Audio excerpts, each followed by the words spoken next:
স্বর্ণ পছন্দ করেন না এমন মেয়ে কোথাও খুঁজেই পাওয়া যাবে না, কেননা স্বর্ণের সাথে মেয়েদের একটা টান আছে। কেননা স্বর্ণ তো মেয়েদের জন্যই তৈরি করা হয়েছে, তাই না বলেন? আসসালামু আলাইকুম, কেমন আছেন সবাই? আশা করি সবাই অনেক ভালো আছেন। আমরা আল্লাহর রহমতে অনেক ভালো আছি।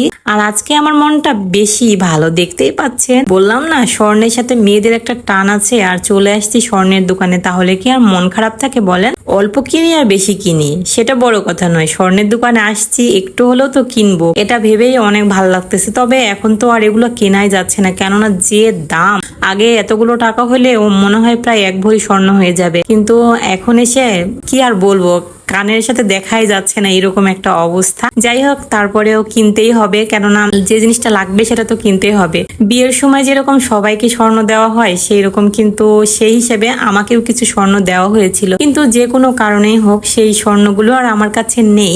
আর কেন নেই, কি জন্য নেই, এগুলো আসলে বলার কোনো ইচ্ছা নাই, সেজন্য বলি না। তবে যদি কখনো বলার প্রয়োজন হয় অবশ্যই বলবো। তো আপনাদের ভাইয়া বলতেছিল যে তোমার কানটা 3 বছর থেকে খালি হয়ে আছে, তুমি কিছু কানে পড়ো না। আমি সবসময় কিনাদুল গুলাই পড়ি, আর কিনাদুল পড়তে পড়তে কান দেখেন কেটে কি অবস্থা। তো ও বলতেছিল যে আজকে তোমাকে কিনেই দিব। তো আমি বলছিলাম যে না, 3 বছর আগে অবশ্য ও বলছিল যে আজকে তোমাকে সব স্বর্ণ কিনে দিব, কিন্তু আমি বলছিলাম যে না, তুমি আছো এটাই আলহামদুলিল্লাহ, স্বর্ণ লাগবে না, তুমি সুস্থ থাকলে এটাই আমার স্বর্ণের চেয়েও বেশি দাম। এভাবে আমি বলছিলাম। আসলে স্বর্ণ নিতেই হবে এমন কিছু না, কিন্তু মেয়েরা স্বর্ণ পরে বা স্বর্ণ পরলে ভালো লাগে, এই জন্যই মূলত নেই। তো যাই হোক, আর সে নাছরবান্দা শেষমেশ 3 বছর পরে এসে সে আর ছাড়লোই না, নিতেই হলো। তো শেষমেশ আমি এই দুলগুলো নিলাম। কেমন হয়েছে আপনারা কিন্তু অবশ্যই জানাবেন, আর আমাদের জন্য দোয়া করবেন। সবাই ভালো থাকবেন, সুস্থ থাকবেন, আমাদের জন্য দোয়া করবেন। ভিডিওটা কেমন লাগলো অবশ্যই জানাবেন, আমার দুলগুলো কেমন লেগেছে অবশ্যই জানাবেন। আল্লাহ হাফিজ।